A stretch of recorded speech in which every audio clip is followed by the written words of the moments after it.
Leitura do livro No Deserto da Tentação, capítulo 5, Plano de Redenção. Houve um concílio no céu, tendo como resultado a submissão do querido Filho de Deus a fim de redimir o ser humano da maldição e desgraça do fracasso de Adão e derrota de Satanás. Que condescendência maravilhosa!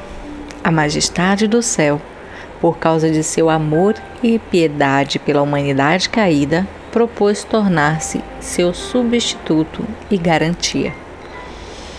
Ele carregaria a culpa do ser humano, tomaria sobre si mesmo a condenação do Pai, a qual de outra maneira cairia sobre a espécie humana por causa de sua desobediência.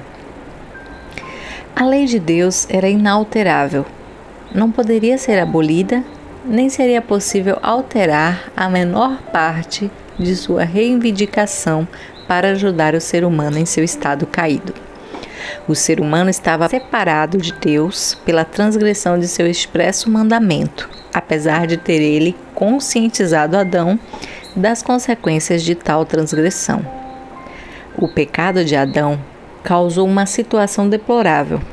Satanás passaria a ter controle ilimitado sobre a humanidade, a menos que um ser mais poderoso do que ele, antes de sua queda, entrasse em ação e o vencesse, resgatando dessa forma a humanidade. O coração divino de Cristo encheu-se de infinita compaixão pelo casal caído. Ao verificar a condição lamentável e o desespero de quem, pela transgressão da lei de Deus, caiu sob o poder e controle do príncipe das trevas, propôs o único meio que poderia ser aceitável diante de Deus, dando-lhe outra oportunidade e colocando-o novamente sob um período de prova. Cristo consentiu em deixar seu lugar de honra, sua autoridade real, sua glória com o Pai, humilhando-se ao assumir a humanidade e entrar em luta com o poderoso príncipe das trevas, a fim de salvar o ser humano. Por meio de sua humilhação e pobreza, ele se identificaria com a fragilidade do ser caído e, mediante resoluta obediência, mostraria ser capaz de redimir a falha de Adão e, por humilde obediência, reconquistaria o Éden perdido. A grande obra da redenção só poderia ser efetuada pelo Redentor ao tomar o lugar do Adão caído. Levando sobre si os pecados do mundo, ele poderia trilhar o caminho em que Adão tropeçou. Suportaria uma prova infinitamente mais severa do que aquela que Adão falhou em suportar. Venceria por causa do ser humano, ao derrotar o tentador por meio da obediência, sua pureza de caráter e serena integridade, imputando ao pecador sua justiça para que em seu nome o ser humano pudesse superar o inimigo por iniciativa própria. Que amor! Que extraordinária condescendência! O Rei da Glória se prontificou a humilhar-se pela humanidade caída. Seguiria os passos de Adão, tomaria a natureza caída do ser humano e se empenharia na luta contra o forte inimigo que triunfara sobre Adão.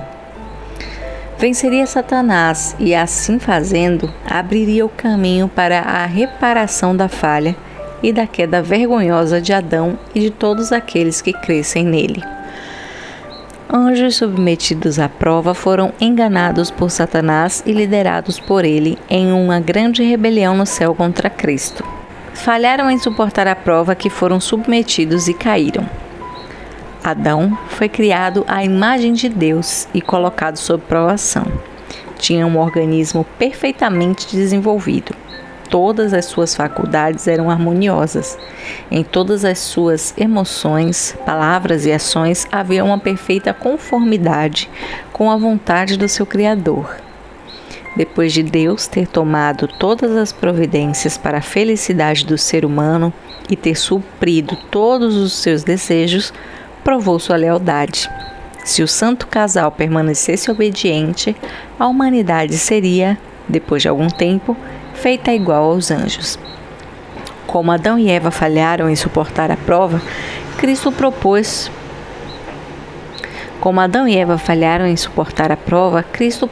tornar-se uma oferta voluntária em favor da humanidade. Satanás viu que se Cristo era, na verdade, o Filho de Deus, o Redentor do mundo, não seria bom para ele que o Senhor deixasse as cortes reais do céu a fim de vir a este mundo caído.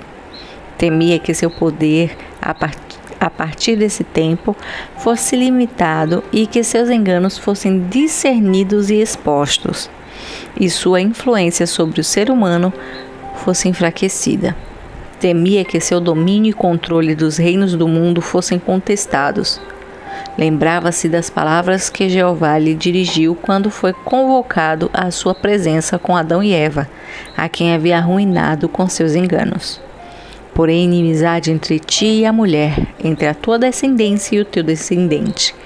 Este lhe ferirá a cabeça, e tu lhe ferirás o calcanhar. Gênesis 3:15. Essa declaração contém a primeira promessa sobre o evangelho feita ao ser humano.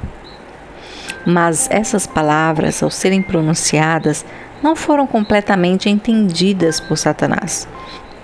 Sabia, porém, que continham a maldição para ele por haver seduzido o santo casal. Quando Cristo se manifestou sobre a terra, Satanás temeu que ele fosse o prometido que iria limitar seu poder e finalmente destruí-lo. Satanás tinha um interesse particular em observar o desenvolvimento dos eventos que se seguiram imediatamente à queda de Adão, para saber como o seu trabalho havia afetado o reino de Deus e o que o Senhor iria fazer com Adão por causa de sua desobediência. O Filho de Deus, ao submeter-se a fim de se tornar o Redentor do ser humano, colocou Adão em uma nova relação com seu Criador. Ainda seria homem caído, mas a porta da esperança fora aberta para ele. A condenação de Deus ainda permaneceria sobre Adão, mas a execução da sentença de morte foi postergada e a indignação de Deus foi contida, porque Cristo aceitou a missão de tornar-se o Redentor do ser humano. Cristo tomou sobre si a ira de Deus, que por justiça deveria cair sobre a espécie humana. Tornou-se o refúgio do ser humano e, apesar de este ser, na verdade, um criminoso,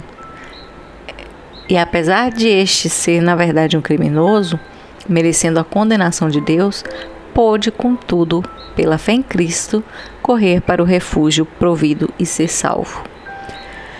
No meio da morte, há vida, se o pecador escolher aceitá-la. O santo e infinito Deus, que mora na luz inacessível, não podia mais falar ao ser humano. Nenhuma comunicação poderia agora existir diretamente entre a humanidade e seu Criador. Deus se absteve por algum tempo de executar a sentença de morte pronunciada sobre o ser humano. Satanás exultou por ter quebrado para sempre a ligação entre o céu e a terra. Estava, porém, totalmente enganado e frustrado. O Pai entregou o mundo a seu Filho para que ele o redimisse da maldição e desgraça da falha e queda de Adão. Unicamente através de Cristo poderia o Senhor manter comunhão com o ser humano. Cristo voluntariamente se propôs a manter e vindicar a santidade da lei divina. Não tiraria a mínima parte de suas reivindicações na obra de redimir o ser humano, mas, a fim de salvá-lo e manter a santidade dos requisitos e justiça da lei do Pai, ele se entregou em sacrifício pela culpa da humanidade. Na sua vida, em nenhum momento, Cristo se desviou da lei de seu Pai. Ao contrário, por firme obediência a todos os seus preceitos e morrendo pelos pecados daqueles que os tinham transgredido, ele estabeleceu sua imutabilidade. Após a transgressão de Adão, Cristo viu que a ruína foi completa. A humanidade foi levada a uma deplorável condição. O ser humano foi cortado de seu relacionamento com Deus. Era desígnio de Satanás que o estado da humanidade fosse o mesmo dos anjos caídos, em rebelião contra Deus, insatisfeito, sem um vislumbre de esperança. Argumentava que se Deus perdoasse o ser humano, pecador que havia criado, também perdoaria a ele e seus anjos e receberia a todos em seu favor. Mas ele estava decepcionado. O Divino Filho de Deus viu que nenhum instrumento, senão ele próprio, poderia salvar a humanidade e determinou-se a salvá-la.